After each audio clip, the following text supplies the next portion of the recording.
We have got to get off our addiction to oil. It's killing us. We use 22 million barrels of oil a day. All you got to do is go to the pump to know what you're paying for gas. Every one of you know. America's got to change. Here's what I think we should do. I think we ought to have a national cap on carbon emissions.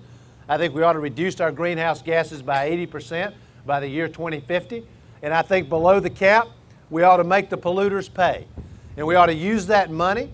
That money should be used to invest in wind and solar, cellulose-based biofuels. We also, at least this is my view, should not be building any more nuclear power plants. Some of my opponents are running for the nomination differ with me about that, but I'm not for new nuclear power plants. I'm not for having liquid coal, which at least one of my opponents has supported. I don't think we need a new carbon-based fuel. That's the last thing we need. We ought to put $1 billion into making sure we in America are building the most fuel-efficient vehicles on the planet, that they're not being built somewhere else. We have to take responsibility. And the other thing is all of us are going to have to be willing to sacrifice. I know we're not supposed to say that, but it is the truth.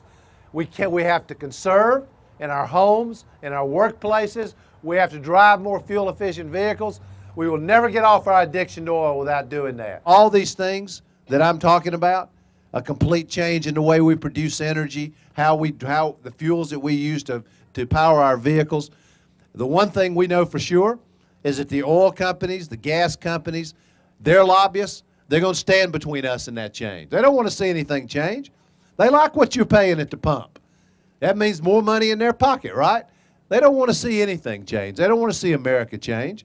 Well, this is another example of a place, just like healthcare, where we're going to have to be willing to take them on head on.